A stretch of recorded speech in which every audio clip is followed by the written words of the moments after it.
오늘 제목은 지역을 넓히시는 축복이죠. 잘 알다시피 야베스의 기도입니다. 예, 유명한 야베스의 기도. 누구든지 인생을 살면서 근심, 걱정, 고통 속에 살기를 원하는 사람은 한 사람도 없을 것입니다. 할 만하면, 가능하면 평안하고 행복한 삶을 살기를 원합니다. 근데 우리의 인간의 바램과는 전혀 다르게 고난과 고통 가운데 우리가 처할 때가 참 많이 있습니다. 감당할 수 없는 고난이 어쩌다 한 번 오면 모르는데 계속해서 그 고난이 이어질 때 참으로 감당하기 힘들죠. 보통 사람들은 이제 번민하다가 그 다음에 완전히 절망을 하게 됩니다. 어떤 사람들은 팔자 운명으로 그것을 바꾸면 생각하면 해석을 하고 팔자다, 운명이다 이렇게 생각을 합니다. 그리고 굉장히 체념을 하고 그런 말없이 그때부터 묵묵히 견뎌내는 사람들도 있습니다. 어떤 사람들은 샤머니즘적인 방법으로 불행을 비켜가려고 노력을 합니다. 그래서 무당도 찾아가서 굿도 하고 또 절에 가서 이름을 올리기도 하고 돌에다 빌고 나무에다 빌고 가서 다 빌고 물 떠놓고 빌고 하면서 천지신명님 도와주십시오 하고 그런 신앙을 갖고 있는 사람들이 많이 있습니다. 근데 무슨 어디서 응답이 오겠습니까?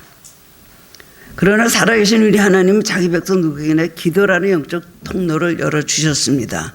그리고 우리 영적 통로를 통해서 어느 환경에서든지 어느 때든지 우리가 간구하면 하나님께서 그 기도를 들어주시고 고통과 고난에서 벗어나서 우리에게 기쁨으로 바꾸어 주십니다.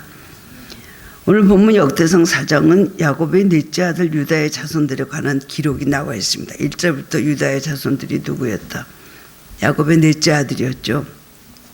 1절에는 유다의 직계 자손 5대까지 기록을 하고 있고 23절까지는 이스라엘의 역사상 유익을 끼친 자들을 기록하고 있는데 그 중에 하나가 바로 야베스입니다. 근데 본문에 나오는 야베스는 고통 가운데 살아갈 수밖에 없는 운명을 가지고 태어난 사람을 성경을 소개하고 있습니다. 야베스 하면 고통 중에 태어났다. 그 사람을 대표하는 말이 바로 그거예요. 야베스는 세 가지 고통 속에서 태어났는데 첫 번째는 어머니가 야베스를 낳을 때 굉장히 수고롭게 고통을 받으며 태어났다. 이렇게 기록을 하고 있습니다. 난산이 되었던 것인지 어떻게 됐던 것인지 모르지만은 어쨌든 다른 자식들 낳는 것보다 굉장히 어렵게 야베스를 낳았다는 것을 거기서 말하고 있습니다. 근데 그의 이름을 야베스라고 지었는데 이것은 수고와 가난과 고통이라는 뜻을 가지고 있습니다. 이스라엘 사람들은 참 이상해요. 어떻게 이름을 그렇게 짓습니까? 자기들의 소원, 자기들의 또 원하는 것을 바라기 위해서 그 이름을 좋게 하기 위해서 행복하기 위해서 짓는 것도 있지만 굉장히 안 좋은 이름들을 많이 짓는 이유는 그 사람의 그 삶의 특징이 그거면서 하나님께서 그럼으로 인하여 그 사람을 이 자식을 축복해 주시옵소서 하는 믿음에서 그런 이름들을 지었습니다. 얼마나 환경이 고통스러우면 야베스라는 이름을 적겠습니까? 가난하고 수고하고 고생한다. 이런 이름을 가지고 있었다는 것입니다. 실제로 그 어머니가 야베스라고 이름을 지은 거 보면은 아버지가 태어나기 전에 돌아가신 것 같습니다. 성경에서는 이름은 아버지가 짓는 것으로 되어 있습니다. 그게 원칙인데 어머니가 이름을 야베스로 졌다는 거 보면 분명히 아버지가 안 계셨던 유복자였던 것 같습니다. 어떤 신학자는 또한 야베스가 장애인으로 태어났다 이렇게 해석하는 사람도 있습니다. 분명한 것은 야베스라는 이름은 어머니가 기억하기에 하면서 생각할 때 고통이 떠날 수 없는 그런 생각이 나는 고통이 생각나는 아이였다는 것입니다. 그러므로 그 어머니는 그 아픔을 잊지 않고 기억하고 어려운 가운데서 건져주신 하나님께 항상 감사하기 위해서 이러한 이름을 지어준 것 같습니다. 고통 중에 태어났지만 하나님께서 너를 이 세상에 태어나게 하셨고 하나님 너를 축복하실 거라는 그런 믿음으로서 이 이름을 지어준 것 같습니다. 아무리 고통 중에 살다 죽으라고 그런 이름을 지어줬겠습니까? 야베스가 자기 이름의 뜻이 고통이라는 것을 알게 되었을 때 어땠을까요? 틀림없이 자기 인생을 저주스럽게 생각했을 것입니다. 왜 남들은 이름이 이렇게 좋은 이름이 있는데 나는 왜 야베스일까? 괜히 나쁜 이름을 진 게 아니거든요. 나는 고통 중에 태어났구나. 그러면서 자기 인생을 참 불행하고 저주스럽게 생각했을 것입니다. 자신의 슬픈 과거와 현재 생활의 고통과 소망 없는 내일을 살아야 하는 야베스의 심정을 우리는 상상해 볼 수가 있습니다. 오죽했을까? 나도 그런 마음일 때가 있었다라는 생각을 하게 되죠. 그럼에도 불구하고 성경은 뭐라고 말합니까? 그의 삶에 대해서 절대로 비참하고 고통스럽게 끝나지 않았다고 분명히 기록을 하고 있습니다. 그렇게 태어났는데 그 삶은 굉장히 존귀한 자가 되었다고 성경은 말하고 있습니다. 나중에는 형제보다 더 성공해서 아주 존귀한 자가 되었다. 형제라는 것은 세상 사람들을 다른 사람들을 말하는 것도 있지만 형제라는 것은 자기 가문에서 다른 형제들보다 굉장히 귀중하고 존귀한 자가 되었다는 것입니다. 성경 보면 역대상 4장은 계속해서 이름만 나옵니다. 끝까지 누가 누구를 낳고 쭉 이름만 나오는데 그런 이름만 계속되는 족보 속에서 그에 대해서는 2절에 걸쳐서 특별하게 언급하고 있는 것을 보면 고통 중에 태어났던 그가 나중에 가서는 삶이 바뀌어서 모든 사람들이 굉장히 존경받는 유명한 사람이 되었다는 것을 알 수가 있습니다. 이름만 나오는데 여기 보면은 이 야베스의 기도문이 나오거든요. 구체적으로 너무나 잘한 기도가 나오고 있습니다. 단순히 말로만 귀중한 자가 아닙니다. 역사 속에서 가문 속에서 차지하고 있었던 비중을 이야기한 것입니다.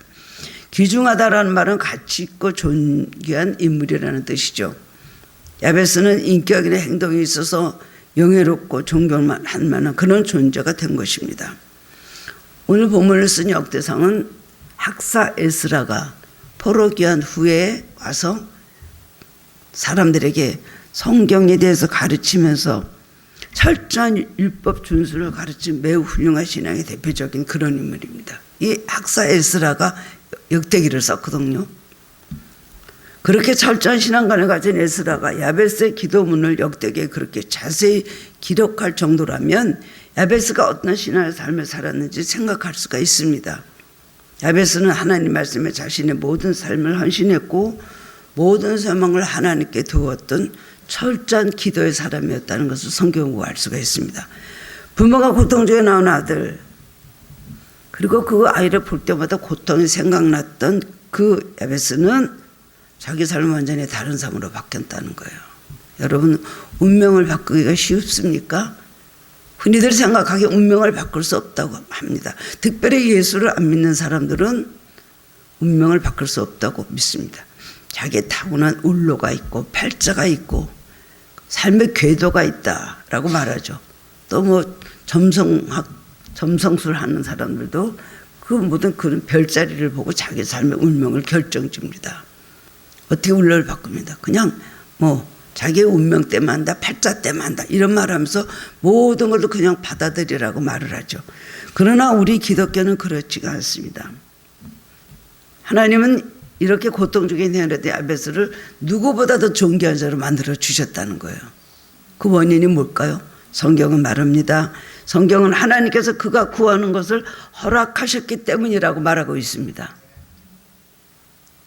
하나님은 모든 토종, 비결, 그 있죠. 사주팔자, 음령의 모든 궤도 이런 거 다 뚫고 역사하시는 하나님이십니다.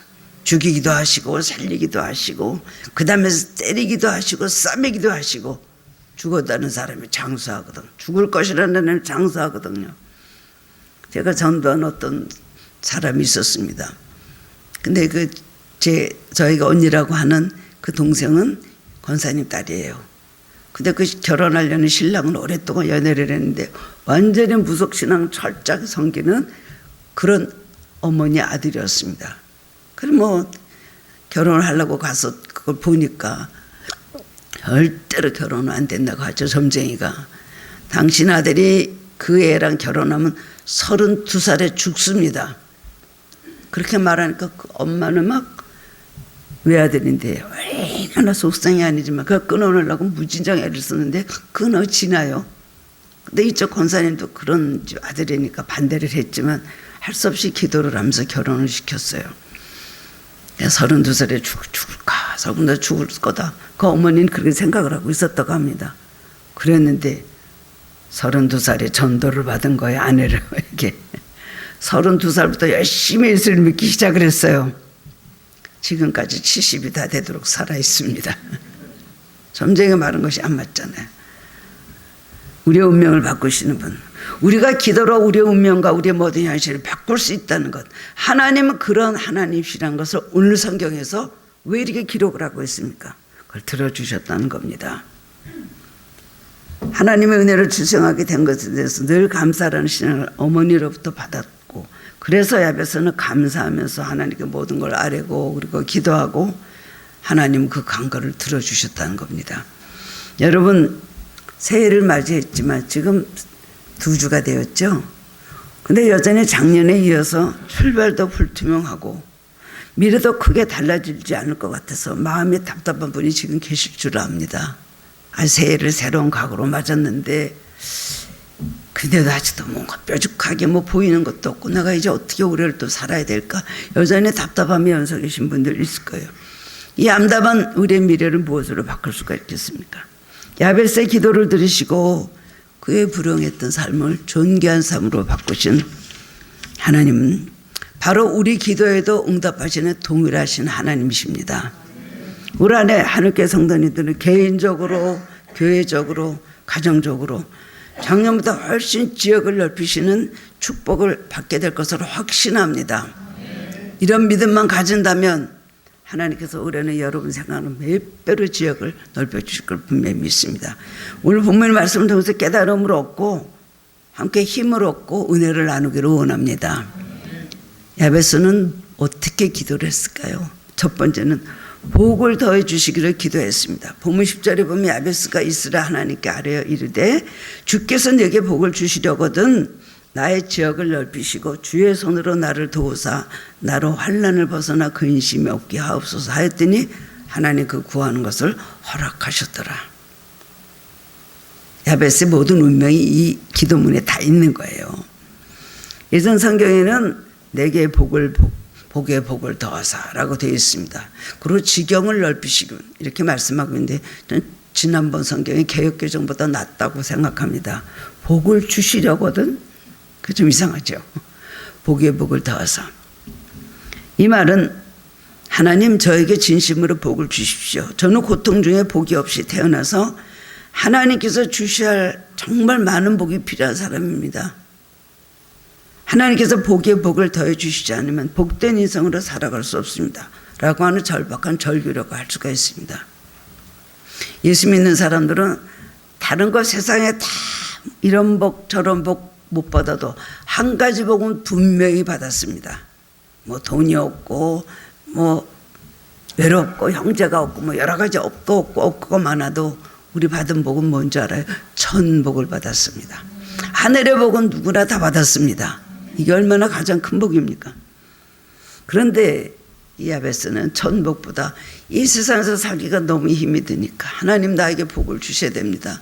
나는 태어날 때부터 고통 속에 태어났기 때문에 하나님께서 나에게 복을 주지 않으면 나는 복이 없습니다. 이 세상에는 아무 복을 내가 받을 것이 없습니다. 라고 솔직하게 그렇게 기도를 한 것입니다. 얼마나 많은 환난으로 고통을 당했으면 환난을 벗어나 근심이 없게 해달라고 수없이 기도를 했겠습니까? 환난의 연속이었던 것 같습니다. 성경에 보면 하나님 복을 주시는 분이라는 것이 수없이 기록되어 있습니다. 우리가 예수를 믿고 구원받아 천국에 가기를 원하시는 것은 우리에게 가장 큰 복을 주시는 것으로 영원한 복이죠. 이거보다 더 큰 복은 없습니다. 그러나 그 하나님은 이 세상에서 자녀들이 사는 동안에 함께 하시고 축복하시고 풍성하고 능력 있는 삶을 살기를 원하시는 분이십니다. 기독교는 기복신앙이 되면 안 된다 강조하지만 사실은 하나님은 복의 복은 모든 복을 다 주시는 분이십니다. 하늘의 신령한 복, 땅의 기름 주범, 자녀의 복은 얼마나 많은 축복을 하나님께서 빌어주십니까? 창세기 1장 27절 28절에 보면 하나님이 자기 형상 곧 하나님의 형상대로 사람을 창조하시되 남자와 여자를 창조하시고 하나님 그들에게 복을 주시며 그들에게 이르시되 생육하고 번성하여 땅에 충만하라 땅을 정복하라 하셨습니다. 하나님께서 인간을 처음으로 창조하시고 하신 첫 번째 일은 뭐예요? 그들에게 복을 주셨다는 거예요. 하나님 우리를 축복하시고 원하시고 또 자녀들에게도 여러 가지 복을 주시는 좋으신 하나님이십니다. 그런데 구약에서 말하는 복은 주로 수명, 자손, 땅, 그리고 또 집, 재물 이런 것을 구약에서는 복으로 주로 말했습니다. 이 땅에서의 소유의 풍성함. 그래서 부자로 살고 건강하게 살고 자녀들이 많고 그러면 하나님을 잘 믿는 사람으로 그렇게 생각을 했잖아요. 그리고 어려움 당하는 건 하나님의 저주를 받아서 저렇다. 그것이 예수님 시대까지 계속 이어졌습니다. 그러나 신약으로 오면서 진정한 축복은 영적인 축복으로 바뀌게 되는 것을 보게 됩니다. 심령이 가난한 자는 복이 있나니 천국이 저희 것이며 의여지리고 목마른 자는 복이 있나니 저희가 배부를 것이며 애통하는 자는 복이 있나니 저희가 위로를 받을 것이며 쭉 8가지 할복이 나오잖아요. 그 다음에 주를 위하여 핍박을 받은 자는 복이 있나니 하늘의 상이 큽니다. 오늘 우리 성가대 찬양이 바로 그것이 아니었습니까? 복의 기준이 이 땅에서 하늘에 신령한 것으로 바뀌게 되었습니다. 그래서 우리 이 시대를 사는 우리들은 성령 받고 은사 받고 영적 능력을 받고 사는 것입니다. 그러나 우리가 알아야 될 것은 하나님께서 말씀하신 축복은 이 세상의 모든 복을 부정하라는 것이 절대는 아니죠. 하나님 누구에게나 현실적인 복을 주시기를 원합니다. 그런데 왜 예수 믿는 사람들이 왜 현실적인 복을 받기가 이렇게 힘이 들까요? 그걸 알면서도 하나님 복 좀 주십시오 해도 참 복 받기가 힘이 들고 지금 이 시대는 특별히 여러 가지 얼마나 많은 어려움을 겪는 그런 시대 속에 우리가 살아가고 있습니다. 그 이유가 뭘까요? 하나님 인색하셨나요? 하나님 인간들을 이제는 사랑하시지 않기 시작하셨나요? 그것이 아닙니다. 이 세상은 마지막 때고 말세기 때문에 사탄이 우는 사자같이 다니며 우리 믿는 사람들, 예수 믿는 사람들 하나라도 핍박을 하고 환난을 줘서 하나님부터 멀어지게 하고 하나님께서 주시려는 축복을 완전히 방해하고 있기 때문에 우리가 축복을 못 받는 것입니다. 마귀의 세력이 너무나 강하기 때문에 축복을 못 받게 그렇게 해방을 하는 거예요. 그러면 어떻게 해야 될까요? 우리는 이 시대를 사는 우리들은 구약 시대보다 정말 기도 많이 하고 철저하게 하나님 전신갑주로 무장해야 됩니다. 할 수 있거든. 우리들은 모든 복을 뺏어가려고 하기 때문에 굉장히 어렵습니다. 많은 분들이 대박이 터지기 위해서 기도한다고 저한테 하나님 저 사업에 대박이 더 터지게 해주십시오. 그런 부탁들을 하거든요. 제가 그랬어요. 옛날에는 대박이라는 말이 참 가능했습니다. 옛날에는 가장 돈을 말이죠 말고 IMF 때도 굉장히 돈을 번 사람들이 있거든요. 역으로. 그러나 지금 시대 와서요. 제가 대박 터지려면 얼만큼 기도해야 되는 줄 압니까? 마귀의 너무나 강한 그런 해방과 술수들이 있기 때문에 지금 물질로 여러분 대박 터지려면 말기암을 고치는 기도를 해야 돼요. 저는 그렇게 정의를 내리고 있어요. 돈 벌기 너무 힘든 거예요. 있는 사람들은 있겠지만 없는 사람들은 너무나 어렵고 이 세상 모든 조직과 이 돌아가는 모든 실정이 바로 그렇지 않습니까? 물질을 누가 지고 있어요? 물질도 다 마귀가 지고 있는 거예요. 모든 세상의 천하만국의 모든 영광을 나에게 주었다. 예수님 시험하면서 마귀가 그렇게 말했습니다. 그러면 하나님께서 말하는 복 있는 사람은 어떤 사람일까요? 부자라고 아니다. 가난해야 된다. 아닙니다. 높은 지 있으면 안 되고 남을 섬기는 위치에 있어야 된다. 하늘의 복만 바라보려면 그래야 된다. 그것 아닙니다. 부자든 가난하든 높은 위치에 있든 섬기는 위치에 있든 무조건 심령이 가난한 자가 되어야 되고 의에 목마른 자가 되어야 되고 마음이 청결한 자, 화평케 되는 자가 복이 있다고 말씀하신 것입니다. 예수님은 가난한 몫으로 사셨지만 예수님은 가난한 분이 아니십니다. 기독교는 가난과 청빈의 종교가 아닙니다. 예수님이 가난하게 되시면 우리를 부유하게 하기 위해서 가난함을 대신 겪으셨다는 겁니다. 하나님은 하나님 뜻 안에서 우리가 모든 것을 풍성하게 누리기를 원하십니다. 그러나 정결하고 깨끗한 부자를 원하시며 하나님께 받은 풍성한 것을 하나님께 드리고 이웃을 위해서 나누고 베푸는 삶이 중요하다고 말씀하고 있습니다. 하나님의 자녀된 우리는 모든 형편의 기도를 하나님께 하라고 하나님께 아버지로부터 오는 풍성한 복을 항상 구해야 되는 것입니다. 야베스처럼 나를 축복하셔서 정말 나같이 복 없는 나를 축복하셔서 나를 풍성한 삶을 살게 해주십시오. 그렇게 인도해 주십시오. 그런 겸손한 기도를 드려야 되는 것입니다. 우리가 부모 입장에 대해서 자녀가 고통과 가난 가운데서 능력 있는 부모에게 도움을 구하지 않으면 그것이 자녀가 잘못된 것입니다. 아니 너는 왜 달라 그러면 줄 때 왜 달라 그러질 않아? 그 부모는 그러겠죠. 중요한 것은 그리스도인의 삶의 우선순위를 바로 정하고 주님의 말씀대로 그의 나라와 그의 의를 먼저 구하는 것이 되면 됩니다. 우선순위를 바로 정해야 돼요. 요한 3서 2장 말씀 보면 유명 말씀 있지 않습니까? 사랑하는 자 내 영혼이 잘된 같이 내가 범사에 잘되고 강건하기를 내가 간구하노라. 영혼이 잘되면 되는 거예요. 그리고 범사에 잘되고 형통하는 것은 완전한 축복이라고 할 수가 있는 것입니다. 우리도 야베스처럼 우리 인생을 남보다 뒤떨어지고 열악하고 고난이 많은 환경에서 벗어나서 존귀하게 만들 수 있는 기도를 해야 되는 것입니다. 두 번째로는 야베스는 지역을 넓혀달라고 기도했습니다. 지역의 의미는 해변 혹은 경계라는 뜻이 있습니다. 야베스가 살았을 당시는 이스라엘 그 시대가 아니었어요. 이스라엘의 국가적인 상황은 그때 여호수아가 가나안을 정복하고 각 지파에게 그 약속의 땅을 분배해 주던 그런 시기였습니다. 그래서 야베스의 간구는 자신이 관리하고 지배할 수 있는 땅을 더 넓혀달라는 그런 기도를 했는데, 그러면 자기가 지배하고 관리할 수 있는 땅을 더 넓혀달라고, 지역을 넓혀주십시오. 쉽게 말해서 평수를 넓게 해달라는 거 아니에요? 그거 무슨 기도일까요?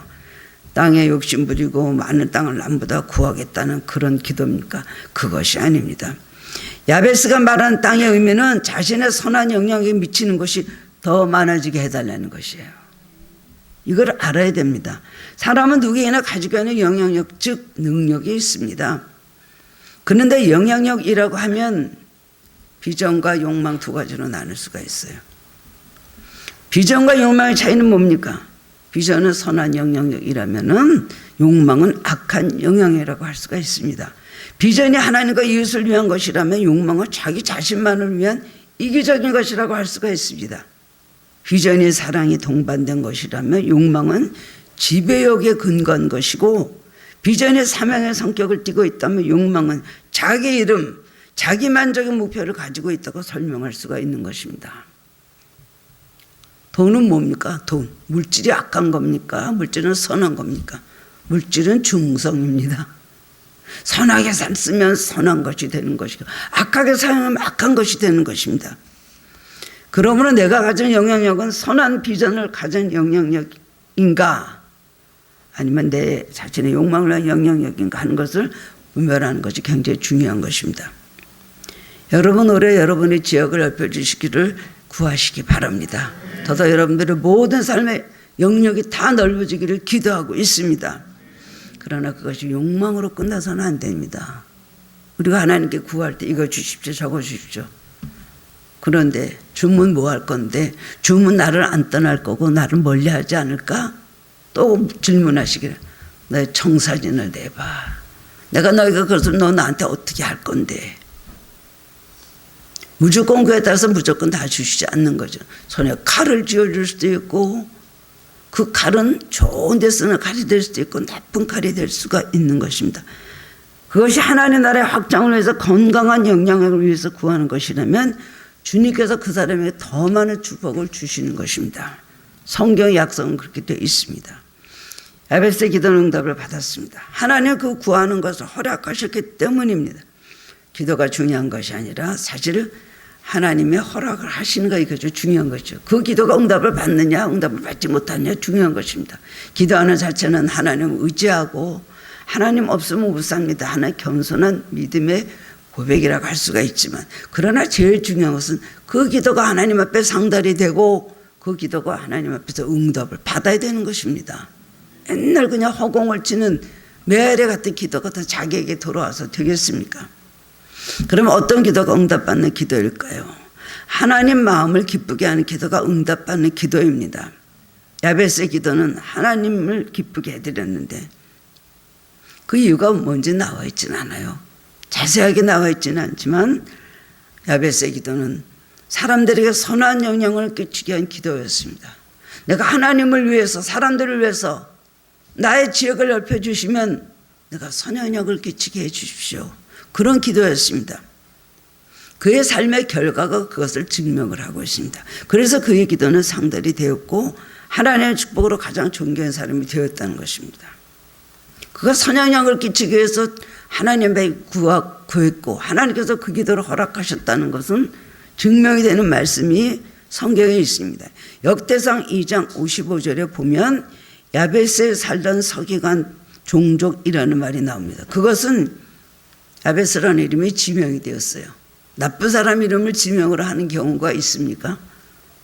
그 노래 잘하는 트로트 잘하는 그의 정동훈이 걔네 동네 가면 걔 무슨 뭐 길이 있다면요. 그렇게 이름 있는 길이 있다면요. 하나마다 조그만 가수에도 그렇게 하는데 성경이에요. 정말 야베스라는 이름이 지명이 된 것은 야베스가 얼마나 훌륭한 삶을 살았는가 알 수가 있어요. 결국 나중에 야베스라는 것은 서기관들 동네가 되었다는 걸 알 수가 있습니다. 나중에 서기관 율법 연구가로서 사람들을 가르치고 존경을 받는 훌륭한 삶을 살았다는 것이 이 말씀을 통해서 학자들에게서 연구되고 증명된 사실이에요. 하나님의 서기관들에게 말씀을 가르쳤고 율법 연구가 돼가지고 하나님 나라에서 크게 헌신한 것을 볼 수가 있습니다. 교회적으로 지역이 넓어진다는 것은 사도행전 1장 8절 말씀처럼 예루살렘 온 유다와 사마리아 땅끝 점점 성교 영역이 넓어진다는 것을 의미하는 것입니다. 우리 하나님께도 이제는 광야 시대를 지나서 여호수아 시대로 가기를 원합니다. 그렇게 되었다고 말씀하셨습니다. 지금까지 광야에서 연단받고 훈련받고 하나님 말씀으로 우리들이 양육을 받았습니다. 많은 기적도 체험했습니다. 이제는 우리가 이제 요단을 건너서 가나안으로 들어가서 이방 선교 복음을 전하는 일에 앞장서는 그런 영향력 있는 교회가 되어야 된다고 생각을 합니다. 개인적으로나 가정적으로도 신앙이 깊어지고 생활 영역이 넓어지는 축복을 또한 의미하는 것입니다. 작년보다는 올해가 여러분의 지역이 넓어지기를 정말 축원합니다. 가장들이, 자녀들이, 사업이, 직장이 확장되기를 바랍니다. 소득도 많아지고 지위도 높아지고 좋은 명예도 얻기를 축원을 합니다. 모든 면에서 축복을 받고 하나님께 영광 돌릴 일이 많아지기를 원합니다. 우리의 영적 세계도 마찬가지입니다. 더 깊어지고 확장되는 축복을 누리시기 바랍니다. 그래서 예배 생활도 더 열심히 생기고 기도 생활도 말씀의 깊이도 지역이 넓어지고 교회를 한 여러분의 헌신과 봉사 그리고 섬김도 사랑도 또 여러분이 가지고 있는 인격도 지역이 넓어지기를 바랍니다. 나의 지역을 넓히시고 이 기도가 우리의 기도가 돼야 돼요. 우리 1년 동안 나의 지역을 넓혀주십시오. 하나님 허락하시면 그대로 될 것입니다. 하나님께서는 우리가 마음을 크게 하고 하나님 안에서 우리의 몫이 크게 되도록 기도하기를 원하고 계십니다. 그래서 우리 믿는 자들이 더 넓은 지역을 얻기를 원하고 계십니다. 마지막 세 번째로는 야베스는 주의 손으로 도와달라고 기도했습니다. 야베스는 하나님의 도우심에 대한 확신이 있었습니다. 태어날 때부터 하나님께서 도와주지 않으면 살 수가 없는 하루하루를 그렇게 살았던 사람입니다. 매일매일 기도하고 매일매일 하나님 의지하고 하나님의 도우심을 하나님의 구했던 사람이 바로 야베스였습니다. 야베스는 자기가 간과하는 복과 자기의 지역이 넓어지는 것은 주님의 손에 달려있음을 고백하며 주님의 도움을 구하고 있는 것입니다. 인간은 스스로 복을 만들어서 자기 것을 만든다고 생각합니다. 내 손으로, 내 실력으로, 내 지식으로, 내 경험으로 내 영향력을 점점 확대해 나갈 수 있다고 생각을 하면 절대로 잘못된 것입니다. 특별히 그리스도인은 하나님께서 모든 걸 주시지 않으면 아무것도 할 수 없다는 것을 알고 철저히 하나님을 의지하고 살아야 됩니다. 아무리 지식이 대단하고 아무리 경험이 대단하고 여러분의 경력이 굉장히 화려하고 소용없습니다. 하나님 의지하지 않으면 그냥 다 추락하게 돼 있는 것입니다. 하나님 교만한 자를 대적하시되 겸손한 자들에게는 은혜를 주시느니라. 진리 중에 진리가 바로 이 말씀이에요. 야베스는 하나님 손으로 도우면 분명히 모든 것이 해결나고 지키심 받을 수 있다는 것 분명히 믿고 있었습니다. 그리고 인간의 노력이 어떤 것을 알았다는 것입니다. 하나님의 손을 의지하지 않고는 자기 운명을 바꿀 수 없다는 것을 알았습니다. 자신의 처지가 어렵기 때문에 고통 중에 살았기 때문에 오히려 야베스에게서 이런 고백의 기도가 나올 수 있었을 것이라고 생각을 합니다. 야베스가 고백한 여호와의 손은 하나님의 백성 가운데 살아 계시는 하나님의 인지와 능력을 묘사하는 성경적인 표현입니다. 하나님의 손으로 도왔다는 것이 굉장히 맞는 말씀이 나오고 있습니다. 이스라엘 백성이 가나안에 들어가기 전에 요단강을 건너게 되었습니다. 그러면서 요단강 속에는 열두돌을 취하여 기념탑을 세우라고 말씀하시고 그 다음에 홍해와 요단강을 여호와의 손에 도우심으로 가능하게 되었음을 알게 하는데 목적이 있다. 여호수아에 그렇게 명령을 하셨어요. 열두돌을 취해라. 이 요단을 어떻게 건너게 하셨는가? 그걸 기념하러 열두돌을 취해서 기념탑을 세웠죠. 초대교회 때도 주의 손이 그들과 함께 하심에 수다한 사람이 믿고 주께 돌아오더라 그랬어요. 전도는 사람들이 했습니다. 복음 전파는 사도들과 제자들이 했습니다. 그러나 주의 손이 함께 하심에 하나님께로 돌아왔다는 거예요. 여러분의 문제들 여러분 힘으로 할 수 있는 것은 20%도 안 될 것입니다. 30%나 될까요? 아무것도 아닙니다. 하나님께서 함께 하시고 하나님의 손이 우리를 도울 때 내가 승리할 수 있는 걸 믿으시기 바랍니다. 주님의 손이 나를 도와주십시오. 야베스의 기도는 주의 손으로 나를 도우사 환난을 벗어나 근심이 없게 하옵소서. 얼마나 겸손한 기도입니까? 자기가 어떻게 해보려고 목 빡빡이 세우고 어떻게든 내가 인간의 힘으로 한번 내가 모든 걸 견뎌보리라. 이를 악보고 견뎌본 것이 아니에요. 사람들이 날 모욕을 해. 나에게 돈이 없다고 나를 멸시를 해. 내가 참지 두고 보자.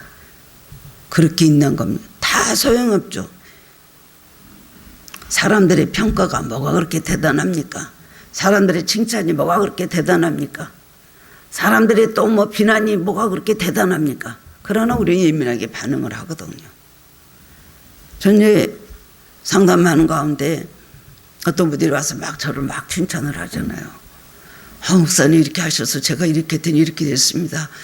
정말 목사님 정말 뭐 이러면서 뭐 여러 가지는 뭐 그냥 그래요. 제가 그런 말 하지 마세요. 주님이 하신 겁니다. 왜 자꾸 그런 말해서 나 연단 맞게 합니까? 왜 자꾸 내가 했나 하는 생각 들어갖고 나 요만해도 교만해지면 나 연단 받으니까 그건 내가 한 거 아니에요. 별거 아니에요. 하나님께 감사하십시오. 비난받을 때 좀 화딱지 나긴 하죠. 열받죠. 우리 사는 것은 열받아의 삶을 우리는 항해하고 가고 있는 인생들입니다.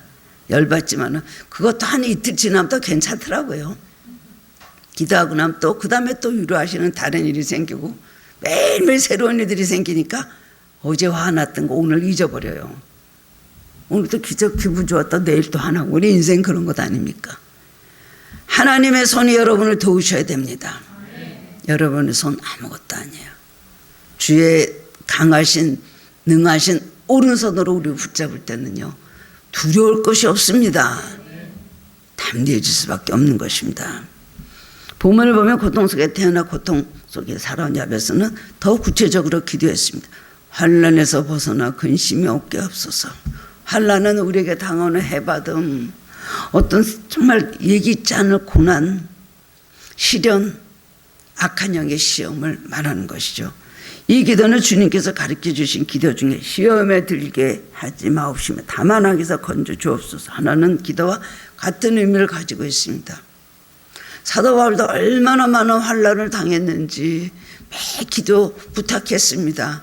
그렇게 훌륭하고 능력 있고 손수건만 갖다 놔도 앓는 사람이 낫고 죽은 자도 살렸던 사도 바울이요. 가는 곳곳마다 성도들에게 부탁했어요. 부흥회하고 나올 때마다 나 악한 사람 만나지 않게 해달라고 기도해달라고. 나 어려움 당할 때 당하자 어려움 당하지 않게 해달라고, 복음 전하는데 어려움 당하지 않게 해달라고 기도해달라고 그 기도의 대가였던 사도 바울이 성도들에게 부탁을 했다니까요. 환난은 하나님께서 막아주셔야 됩니다. 우리가 살다가 굉장히 많은 환난을 당할 수 있는 기회가 정말 많았을 거예요. 물론 우리가 죽지 않고 살아있는 것도 하나님의 은혜죠. 예수 믿으면서 이 복도 못 받고, 예수 믿으면 복 좀 받아야지 이런 복도 못 받고 무슨 복 받았다 그래요? 라고 생각하는 분들이 있거든요. 천만에입니다.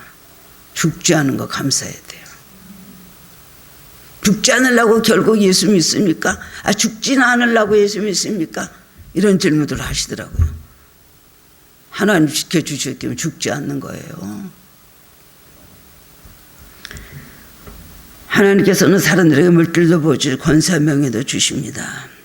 그런데 그 축복이 오히려 저주와 파멸이 시작이 될 수도 있다는 것을 우리는 잊어서는 안 됩니다. 하나님께서 물질과 건강과 명예를 회복시켜 주셨더니 그것 때문에 오히려 교만해져 가지고 하나님 멀리하게 됐다면 그것은 사탄의 유혹이요 사탄의 미끼밖에 되지 않을 것입니다. 야베스는 그 모든 것이 자신의 힘으로 감당할 수 없음을 고백하며 주님께서 지켜주시고 보호해주시기를 기도하고 있습니다. 근신도 하나님께서 벗어나게 해주셔야지 내가 평안한 삶을 살 수 있습니다 라고 고백을 합니다. 야베스는 인생의 무거운 짐을 다 하나님께 맡기고 세밀하게 아뢰고 그리고 의지하고 기도했습니다. 결국 야베스는 하나님만 의지하는 겸손한 자로서 고통 속에 하나 태어났던 이 야베스를 통하여 하나님의 능력이 그에게 임하니까 존귀한 자가 된 것입니다. 야베스라는 그런 지역이 생겼단 말입니다. 오늘까지 성경에서 야베스를 칭찬하고 그 기도를 가지고 우리들이 참 오늘도 은혜를 받고 있잖아요. 성령은 돈이 많다고 존귀하다고 하지 않았습니다. 명예나 권력이 있다고 존귀하다고 하지 않았습니다. 우리의 삶이 존귀하신 하나님께 인도되고 주님을 증거하는 영향력 있는 삶이 될 때에 존귀한 자가 되었다고 말하고 있습니다.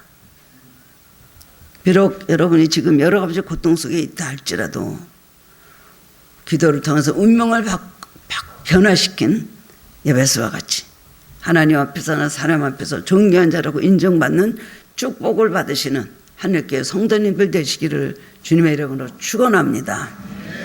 사랑의 주님 은혜를 감사합니다. 오늘 야베스의 기도를 통하여서 참 우리도 그런 믿음을 갖기를 원하는 마음의 감동이 있습니다.